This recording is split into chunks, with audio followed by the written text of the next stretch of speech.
I'm Rebecca Martinez, 29 years old. 4 months ago, I was being rushed into emergency surgery at 32 weeks pregnant with severe preeclampsia and a hemorrhaging placenta.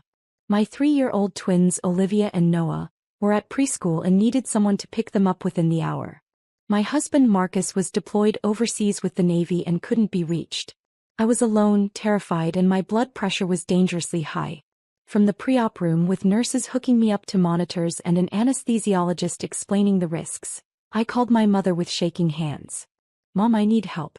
I'm having an emergency C-section. The baby's in distress and I have preeclampsia. Can you please pick up the twins from Little Sunflower Preschool? They close at 6 and I'm going into surgery now." There was a pause. Then my mother's voice, annoyed and dismissive. "Rebecca, we have Hamilton tickets tonight. You know how long we've been waiting for this show. It's been sold out for months. Your father and I flew your sister in from Boston specifically for this." I couldn't breathe. "Mom, I might die. The doctor said my blood pressure is stroke level. The baby's heart rate is dropping. Please." "You're being dramatic," she cut me off. "You had 2 easy births with the twins. This is probably nothing. Can't you postpone it? Or call one of those babysitting apps? We've had these tickets since February. Do you know what we paid for them? $850 per ticket. We're not missing Hamilton because you're having another baby." A nurse looked at me with an expression of pure shock. The anesthesiologist actually stopped what he was doing. "Mom, the twins are 3 years old. They need family. They need someone they know." "Then you should have thought of that before getting pregnant again while your husband is deployed. We raised our children, Rebecca. We're entitled to enjoy our retirement. Figure it out yourself. You're an adult." The line went dead. I stared at the phone. The nurse gently took it from my hand. "Honey, we need to get you prepped. Is there anyone else?" There wasn't. Marcus's parents had both passed away before we met. My younger sister Amanda was apparently in town for the Hamilton show, which she clearly valued more than her niece, nephew, and unborn baby sibling. My father had never contradicted my mother in his life. I had no one. "I need to make a call," I whispered through tears. My hands were shaking so badly the nurse had to dial the number for me. I contacted Guardian Angel Nanny Service, a premium agency I'd researched when the twins were born. Despite the contractions, despite the fear, I explained my emergency. They had someone available. A woman named Margaret who could pick up the twins within 20 minutes and stay with them as long as needed. $55 an hour, 48-hour minimum commitment. I gave them my credit card information while a nurse was checking my vitals and telling me we needed to go now. Then I did something else. Something that had been building inside me for 9 years. I opened my banking app and canceled the automatic transfer. $4,500. Every single month. For 9 years and 3 months. I did the math even through the haze of fear and pain. $486,000. Almost $500,000 I'd secretly been sending my parents since I was 20 years old. They thought they were living comfortably on my father's teacher pension and their savings. They had no idea their mortgage, their property taxes, their homeowner's insurance, their car payments, even their country club membership. All of it was being funded by the daughter they couldn't be bothered to help in a medical emergency. Before I tell you what happened when my grandfather walked into that hospital room, if you're connecting with this story, I'd really appreciate a like and subscribe. But only if it's genuinely resonating with you. Now let me tell you how I got to this point, because this didn't start with an emergency C-section. Growing up, I was always the responsible one. The one who didn't cause problems. Amanda, for years younger, was the golden child. Artistic, spontaneous, free-spirited. She dropped out of college twice, changed majors 4 times, and finally got a degree in art history that led to exactly 0 job prospects. My parents called her creative and finding herself. I was boring. Predictable. I got straight A's, went to State University on an academic scholarship, became a certified public accountant, married my high school sweetheart, and had twin babies at 25. My parents' reaction to my twins? That's a lot of responsibility for someone so young. Are you sure you can handle it? When Amanda decided to move to Boston to explore the art scene, at 24 with no job and no plan, my parents gave her $30,000 to get started. When I asked for help with a down payment on a house for my growing family, my mother said, "You make good money. You should be able to save." I made $68,000 a year as a CPA. Marcus made $52,000 as a Navy logistics specialist before his deployment. We were comfortable but not wealthy. Certainly not wealthy enough to be secretly supporting my parents' lifestyle while raising twins and saving for our own future. But when I was 20, just starting my first real job after graduation, I visited my parents and saw a foreclosure notice on the kitchen table. My father's pension wasn't enough. They'd refinanced their house 3 times and were drowning in debt. The house they'd lived in for 28 years was going to be taken away in 60 days. I couldn't let that happen. Despite the favoritism, despite the way they dismissed my achievements while celebrating Amanda's creative spirit, they were still my parents. So I went to their bank, worked out a payment plan, and started making their mortgage payments. Then I saw their car loan was in default, so I took that over too. Then property taxes. Then insurance. Then their country club dues because my mother said it would kill her to lose her social standing. For 9 years I lived modestly. We rented instead of buying. I drove a 7-year-old Toyota. I bought the twins' clothes at consignment sales. I clipped coupons and meal planned obsessively while my parents maintained their 3-bedroom house in the nice part of town, drove newer cars, took annual cruises, and kept their country club membership. They never questioned where the money came from. They just assumed things had magically gotten better. They never thanked me because they never knew. When I got pregnant with the twins, my mother's response was, "Twins? That's going to be exhausting. I hope you're not expecting us to babysit all the time." They'd watched the twins exactly 11 times in 3 years. 11 times. Always for a few hours, always when it was convenient for them, and always with complaints about how tiring it was. When Marcus got deployment orders, my mother said, "Well, that's the military life. You knew what you were signing up for." When I asked if they could maybe help more while he was gone, she said, "We have our own lives, Rebecca. We can't just drop everything because you chose to marry someone in the military." But they'd flown to Boston 6 times in the past 2 years to visit Amanda. They'd funded her art studio to the tune of $15,000.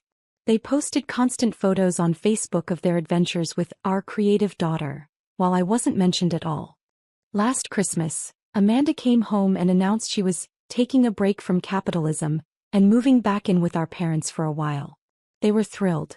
When I asked if they could watch the twins for one evening so I could go to a holiday party for work, my mother said they were too busy helping Amanda settle in. The C-section took 3 hours. My son was born at 32 weeks, weighing 4 pounds 3 ounces. They immediately took him to the NICU. My blood pressure was so high during surgery that I had a small seizure on the table.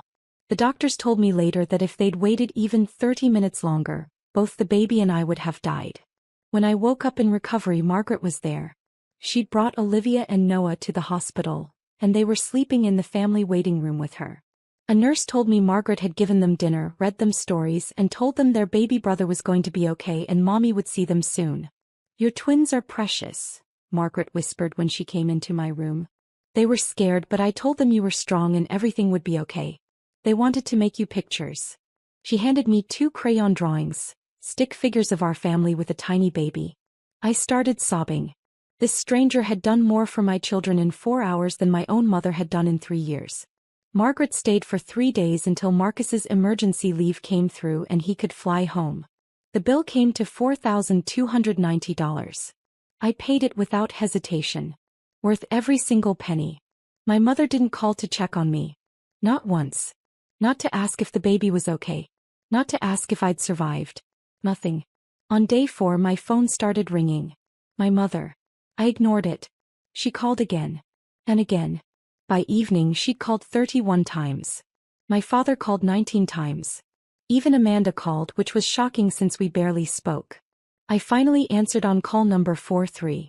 "Rebecca." My mother's voice was pure hysteria. "What have you done? What have you done?"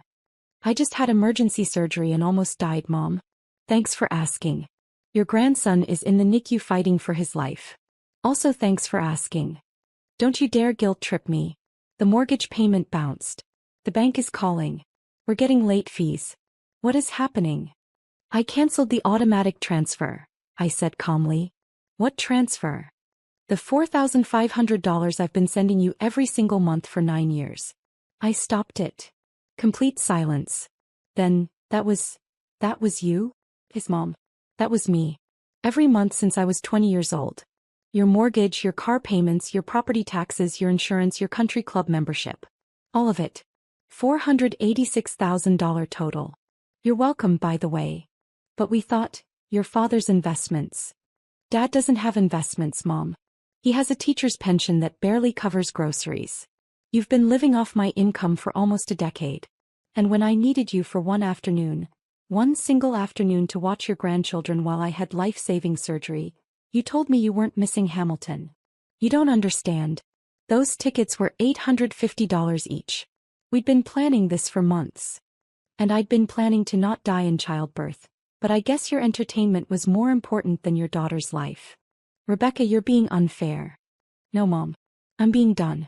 I hired a stranger to care for Olivia and Noah. She was there for them when their mother almost died. She held them and comforted them and made sure they were safe. You were at a Broadway show. Every automatic payment is canceled. You're on your own. We'll lose everything. The house, the cars, the club membership. Figure it out yourself, Mom. You're an adult. I hung up. The calls escalated. 67 times the next day. 73 times the day after that. I blocked their numbers. Then came the emails. The Facebook messages. The texts from relatives I hadn't heard from in years, all saying the same thing. How could I abandon my parents? How could I be so cruel? How could I let them lose their home? Not one person asked how my baby was doing. Not one asked if I was okay. Not one acknowledged that my mother had chosen a Broadway show over a medical emergency. I was in the hospital for 8 days. Baby Ethan was in the NICU for 5 weeks. Marcus was there for 2 weeks before he had to return to his deployment. During all of that, my parents called and called and called, but never once did they ask about their grandson. It was always about money. 3 weeks after the surgery, my mother showed up at my house. I was home with the twins while Ethan was still in the NICU. I looked through the peephole and saw her standing there, my father behind her looking defeated. I opened the door but didn't invite them in. What? We need to talk, my mother said, trying to push past me. I blocked the doorway. Talk here. Rebecca, please. Don't be childish. We drove all the way here. You drove 20 minutes. The same 20 minutes you couldn't spare when I was dying. Stop saying you were dying. You're fine. I had a seizure on the operating table, Mom. My blood pressure was 220/140. The doctor said I was minutes away from a stroke. Your grandson was born 2 months premature and is in the NICU with breathing tubes. But sure, I'm fine. My father finally spoke. Sweetheart, please. We're going to lose the house. We need you to start the payments again. Just until we figure something else out. Figure out what, Dad? You're both retired. You have no other income. You've been living beyond your means on my dime for 9 years. If I start paying again, it'll never end. But we have nowhere else to go, my mother cried. Maybe Amanda can help. She's the creative one, right? The special one. Amanda doesn't have any money. Neither do I, Mom. Not anymore. I have 3 children, a deployed husband, and a $4,290 nanny bill because you wouldn't help me for 4 hours. I have a NICU bill that's currently at $127,000. I have a mortgage of my own because I finally bought a house. Something I could have done years ago if I hadn't been funding your lifestyle. This is our home, Rebecca. And it would have been gone 9 years ago if I hadn't saved it. You've had 9 years of living there because of me. That's 9 years more than you deserved. My mother's face twisted. You've always been selfish. Rigid. This is exactly why we've never been close. Something inside me cracked open. We've never been close because you've never wanted to be close to me. I'm not artistic like Amanda. I'm not fun or spontaneous. I'm just reliable, boring Rebecca who pays the bills and doesn't complain. Well, I'm done. I'm done paying for a relationship that's always been one-sided.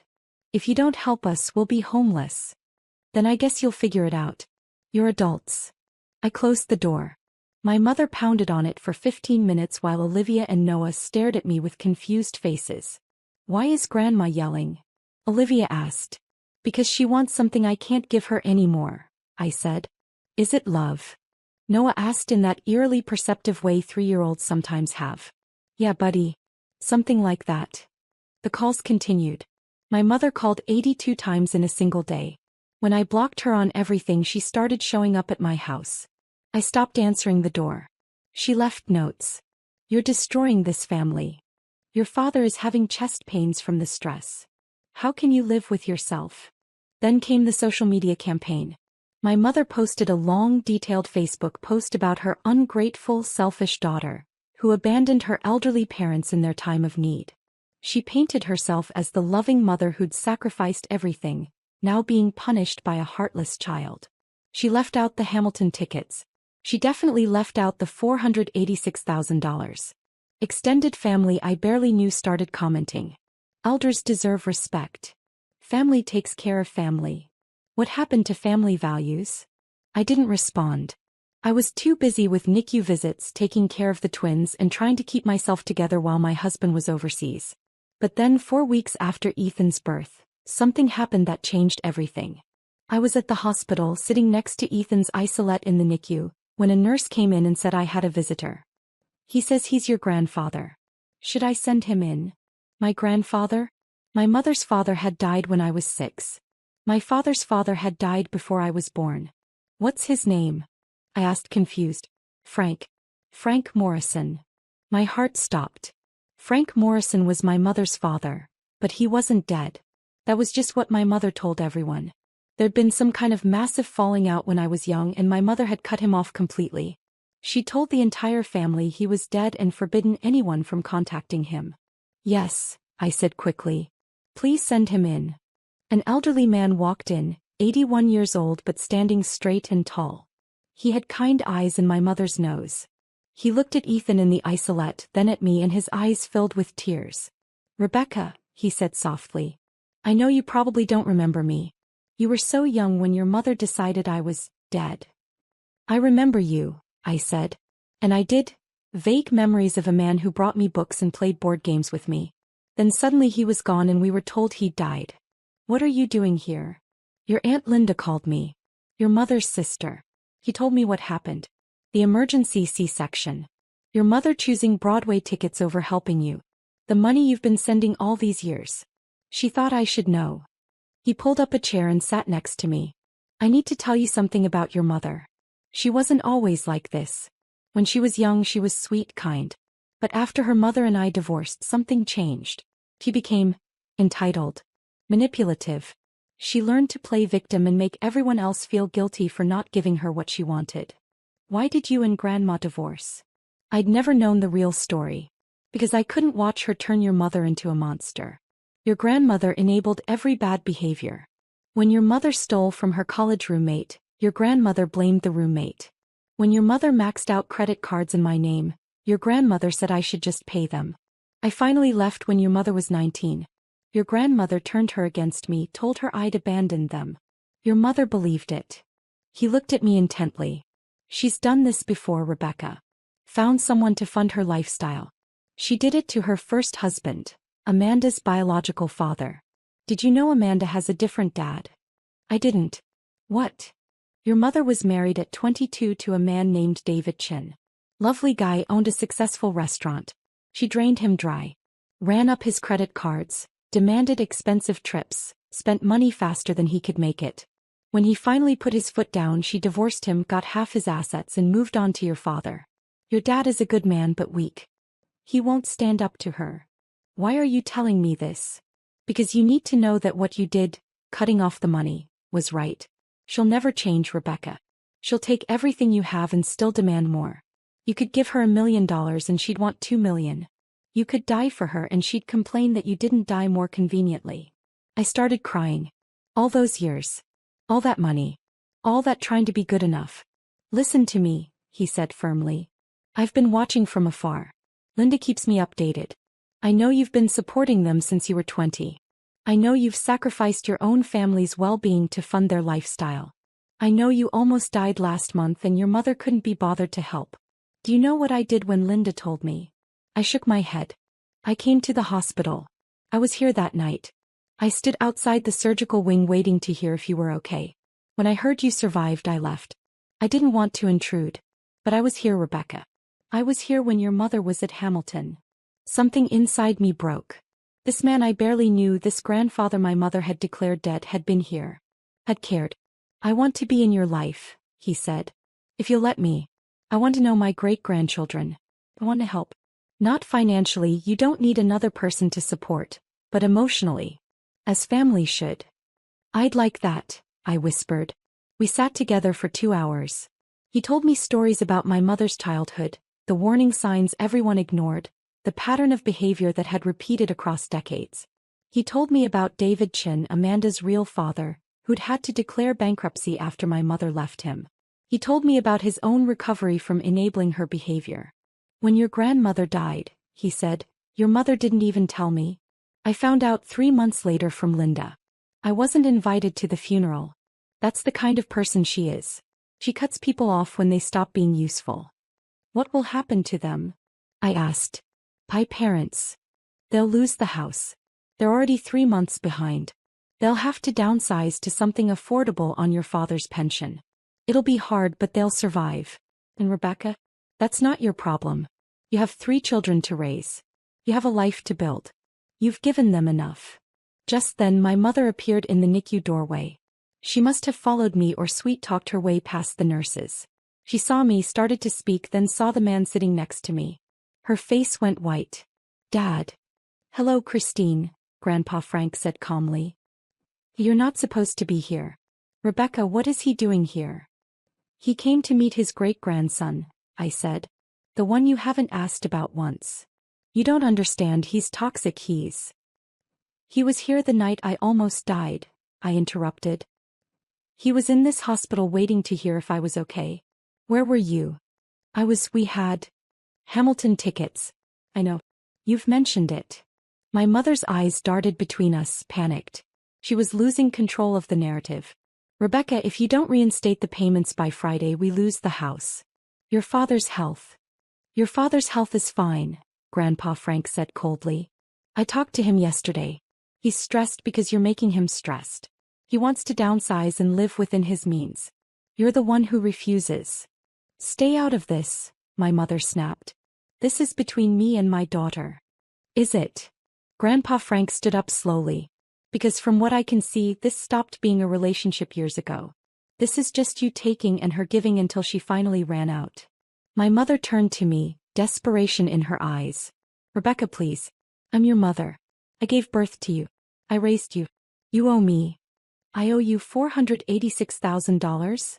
I asked quietly. Because that's what I've already given you. I think we're square. That's different. That was your mortgage. Your car. Your lifestyle. Your country club. Your cruises. For 9 years I paid for all of it while you treated Amanda like a princess and me like a disappointment. For 9 years I went without so you could have everything. And when I needed you, when I actually needed you, you chose a Broadway show. A NICU nurse appeared. Ma'am, you're disturbing the other babies. I'm going to have to ask you to leave. I'm not leaving without. Security is already on their way, the nurse said firmly. Leave now or you'll be permanently banned from this hospital. My mother looked at me one last time. You'll regret this. When you're old and need help, don't come crying to me. I won't, I said. I have family now. Real family. She left. I never saw her again. Grandpa Frank became a constant presence in our lives. He was there when Ethan came home from the NICU. He was there every Sunday for family dinner. He taught the twins to play chess and read them books. He sent care packages to Marcus overseas. He was everything a grandparent should be. 2 months after the surgery, my parents lost the house. They moved into a 2-bedroom apartment 40 miles away. Aunt Linda told me they were adjusting, but that my mother was making everyone miserable with constant complaints. Amanda surprisingly reached out. Mom's been calling me nonstop asking for money. I don't have any to give. She's furious. I think I'm officially the disappointment now. Welcome to the club, I said. I'm sorry, Amanda said quietly. For everything. For not being there. For letting them favor me. For not standing up for you. Are you sorry enough to help them financially? I asked. God, no, she said. I barely have enough to support myself. Then we agree on something. We started talking more. Slowly building a relationship that wasn't mediated by our parents. It wasn't much, but it was something. 4 months after the surgery I was fully healed. Ethan was thriving, nearly caught up developmentally despite his early arrival. The twins were starting pre-K. Marcus was home on leave for 3 weeks before his next deployment. We were having Sunday dinner at Grandpa Frank's house when my phone rang. Unknown number. I almost didn't answer, but something made me pick up. Rebecca Martinez? A professional male voice. Yes. This is James Walsh, attorney at law. I'm calling regarding Christine Morrison, your mother. She's listed you as next of kin on some financial documents. I need to inform you that foreclosure proceedings on her property are complete, and she's facing additional legal action regarding credit card debt. She's given your contact information to several creditors. I wanted to give you a courtesy call before they start contacting you. Thank you for letting me know, I said calmly. For the record, I have no legal or financial obligation to my mother's debts. Any creditor who contacts me will be directed to cease and desist. That's exactly right, he said. I had a feeling you'd know that. Good luck, Ms. Martinez. Grandpa Frank was watching me when I hung up. Your mother's creditors? Yep. Good for you for knowing your rights. I'm a CPA, I reminded him. I know exactly where my obligations end. Marcus squeezed my hand. I'm proud of you, he whispered. Today, 6 months after that emergency C-section, I'm sitting in my backyard watching my 3 children play. Olivia and Noah are pushing Ethan in a baby swing, singing to him. Grandpa Frank is teaching them a song from his childhood. I have $4,500 extra in my budget every month. I've started college funds for all 3 kids. I've paid off our credit cards. I'm planning to go back to school for my MBA. Marcus and I are finally able to save for our future instead of funding my parents' present. My mother hasn't called in 3 months. The last I heard from Aunt Linda, my parents are managing in their apartment, but my mother is impossible to be around. My father tried to reach out once through Grandpa Frank, but when he found out he'd have to acknowledge what happened and apologize, he chose silence instead. That told me everything I needed to know. But here's the truth I've learned. Cutting off toxic family isn't cruel. It's survival. It's choosing your children over people who proved they don't value you. It's refusing to pay, literally and figuratively, for love that should have been freely given. I spent $486,000 trying to earn my mother's approval. I could have bought a house outright with that money. I could have secured my children's entire education. I could have built generational wealth. Instead, I bought a painful but necessary lesson. Some people will take everything and still demand more. The only way to win is to stop playing. Remember that moment I mentioned? When Grandpa Frank walked into the hospital room and my mother froze. That happened on day 6 of my hospital stay. My mother had somehow gotten past security again and was standing over my bed, listing all the reasons I was destroying the family. Grandpa Frank walked in carrying flowers. He saw my mother and his face hardened into something I'd never seen before. Christine, he said quietly. My mother spun around, shocked. What are you doing here? I'm visiting my granddaughter and my great-grandson. What are you doing here? Oh wait, let me guess. You're asking for money from a woman who almost died because you wouldn't take 4 hours to watch your grandchildren. That's not, you don't understand. I understand perfectly. I understand you've been bleeding Rebecca dry for 9 years. I understand you chose a Broadway show over her life. I understand you've never once asked about the baby fighting for his life in the NICU. I understand you're exactly the person I knew you'd become. My mother's hands were shaking. You abandoned me. I left your mother. I never abandoned you. I called every week. I sent cards, letters, gifts. He sent them all back. You chose your mother's lies over the truth because it was easier. Because it meant you got to play victim. That's not true. It is true, and deep down you know it. He turned to me. Rebecca, did you know your mother told everyone I was dead? Yes, I said quietly.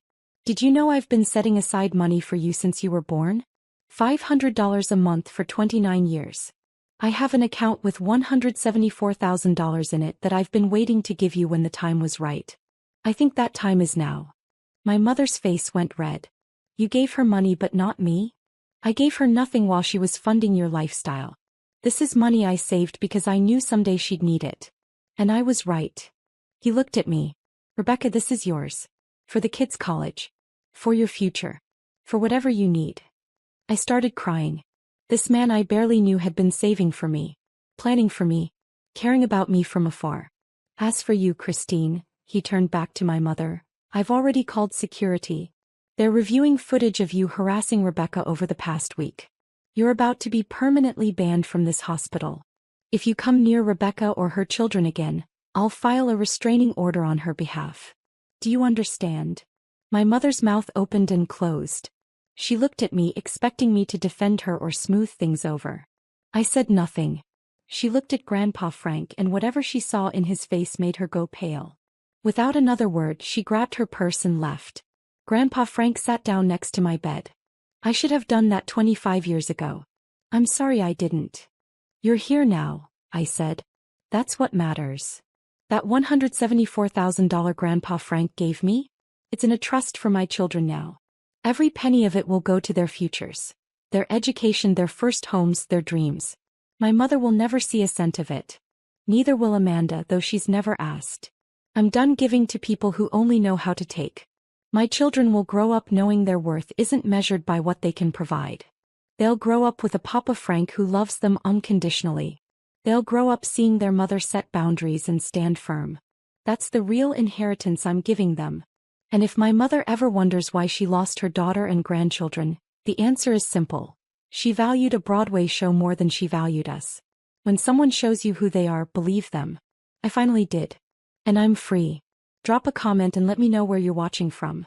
And if you've been through something similar, if you've been the family ATM while being treated like you're worthless, know that you deserve better. You always have. Choose yourself. Choose your children. Choose the people who show up. It's the best decision I ever made.